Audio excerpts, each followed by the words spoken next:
Ya, pemirsa, IHSG bergerak di zona merah sejak sesi awal perdagangan. Kita akan membahas kinerja dan prospek IHSG bersama Sukor Sekuritas. Untuk membahas peluang IHSG pertahankan level di 6.600. Saat ini kita telah bergabung bersama dengan Bernardus Wijaya, CEO Sukor Sekuritas. Pak Bernardus, selamat sore. Ya, selamat sore Mbak Patricia. Apa Oke, kabar? melihat pergerakan indeks sepanjang hari ini bergerak di zona merah, seperti apa analisis dari Anda, Pak Bernardus? Oke, terkait mengenai IHSG, hari ini IHSG terdorong ke zona merah karena kita melihat bahwa majority atau hampir semua bursa di Asia, di regional Asia, cenderung tertekan di zona merah.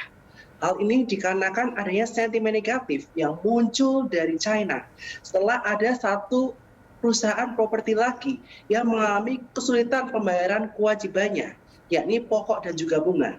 Menyusul Evergrande, Fantasia Holden, Civic Holding, yakni yang terbaru kemarin adalah Modern Land.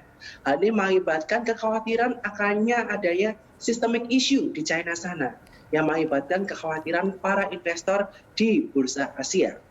Selain itu kita juga melihat dari sisi Eropa dan Asia, kita melihat ada COVID-19 baru yang merebak di China dan Eropa, sehingga mengakibatkan kenaikan angka COVID-19 di Eropa sana, serta di China ada beberapa kota yang mengalami lockdown.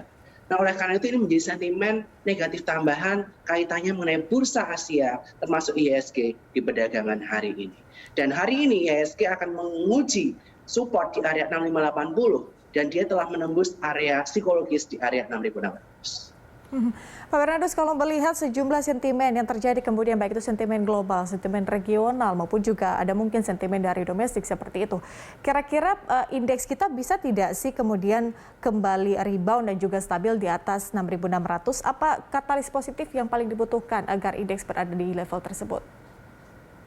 Untuk IHSG, kaitannya mengenai bagaimana supaya IHSG kita bisa bertahan cukup tinggi adalah yang pertama kaitannya mengenai bagaimana penanganan kasus COVID-19 di Indonesia, di mana kita melihat bahwa akhir-akhir ini kasus COVID-19 di Indonesia tertahan cukup baik di bawah level 1.000 new cases per harinya. Ini mengakibatkan optimisme pasar, optimisme investor kaitannya mengenai Indonesia yang telah mampu menangani COVID-19 secara luar biasa. Akan tetapi ketakutan kaitannya mengenai COVID-19 varian yang baru inilah yang mengakibatkan bursa IHSG juga turut rontok di perdagangan hari ini.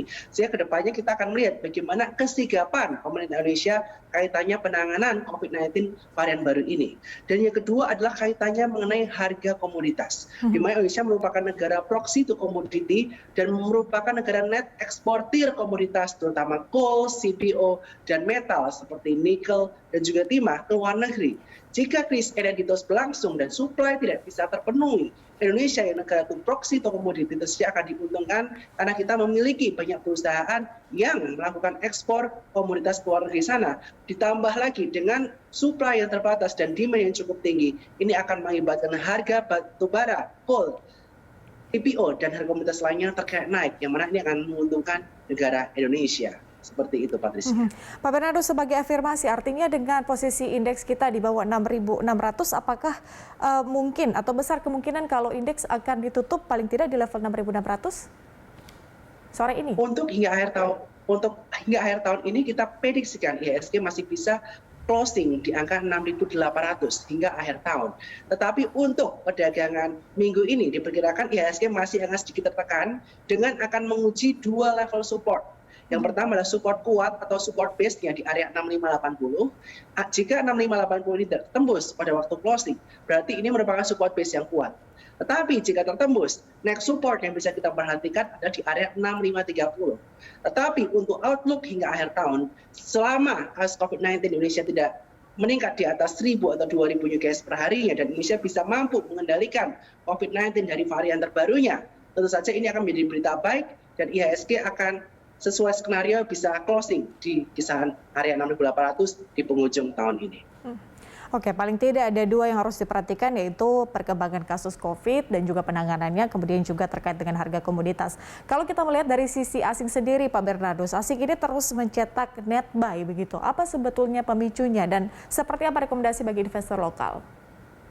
Ya, jadi kita melihat bahwa Indonesia atau IHSG cenderung cukup laggard dibandingkan dengan bursa negara lainnya seperti Amerika Serikat, China, maupun Nikkei Osaka yang mana indeks-indeks Asia lainnya telah mencapai level all-time high-nya.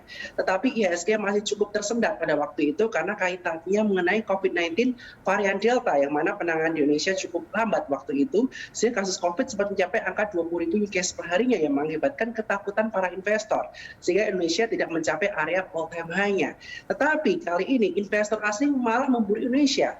Mengapa? Karena yang pertama, IHSG dinilai masih cukup murah, terutama saham-saham kaitannya mengenai saham-saham kapitalis besar dan blue chips. Dan yang kedua adalah kaitannya mengenai Indonesia yang merupakan negara proxy to commodity, sehingga dengan adanya kenaikan harga komoditas karena krisis energi yang terjadi di Eropa dan China sana mengakibatkan pertumbuhan ekonomi Indonesia diprediksikan akan lebih baik dari perkiraan akibat dari krisis komoditas yang terjadi ini. Selain itu, kita juga melihat bahwa efek dari China, di mana China ada kaitannya mengenai pengetatan, kaitannya mengenai emiten-emiten teknologi di sana, yang mengakibatkan banyak investor melakukan penarikan dana dari China, plus kaitannya mengenai cases kaitannya mengenai properti di China sana. Akhirnya ini mengakibatkan banyak investor asing yang mengalihkan dari negara besar seperti China ke Indonesia. Karena Indonesia, pertama, komoditasnya mengalami kenaikan cukup signifikan, proxy to commodity, dan kita merupakan net eksportir komoditas, sehingga ini menjadi pertumbuhan GDP diprediksikan akan cukup bagus di kuartal 4 ini. Dan yang kedua adalah kaitannya mengenai COVID-19 Indonesia, yang mana negara-negara lain seperti Singapura malah meledak, Eropa kembali meledak, tapi IHSG atau Indonesia tertahan di bawah 1.000 new cases per harinya. Pak Bernardus, Anda juga sempat menyinggung tadi soal perkembangan harga komoditas seperti itu. Kalau untuk rekomendasi atau mungkin proyeksi pergerakan emiten-emiten CPO, kira-kira akan seperti apa nantinya? Kalau kaitannya mengenai emiten CPO, kita melihat tanggal 4 November nanti ada Hari Raya Diwali, di mana Hari Raya Diwali ini dirayakan oleh masyarakat India di negara India sana yang merupakan 1 miliar penduduk, ataupun masyarakat India di luar negara India yang merupakan salah satu etnis terbesar di dunia selain etnis China. Nah, oleh karena itu kita melihat bahwa dengan adanya Diwali diperkirakan demand CPO akan mengalami peningkatan cukup signifikan. Nah, oleh karena itu kita melihat bahwa CPO, saham-saham CPO ini cukup menarik untuk kita koleksi. Salah satunya adalah yang sangat mirroring dengan laporan keuangannya dari kuartal-kuartal dengan harga CPO, ada LSIP atau PP London Sumatera Indonesia, di mana kita bisa lakukan buy on weakness di kisaran area 1.360 sampai dengan 1.400, dengan area taking profit di area 1.470 dan 1520. Dan kemudian untuk saham CPO lain yang menjadi andalan kita adalah BWPT atau Eagle High Plantation, di mana ini merupakan perusahaan yang high beta untuk dilakukan trading, di mana kita bisa perhatikan area support pembelian di area 92 sampai 95 dengan area trade profit area 102 sampai 105 untuk swing trading untuk kedua saham ini.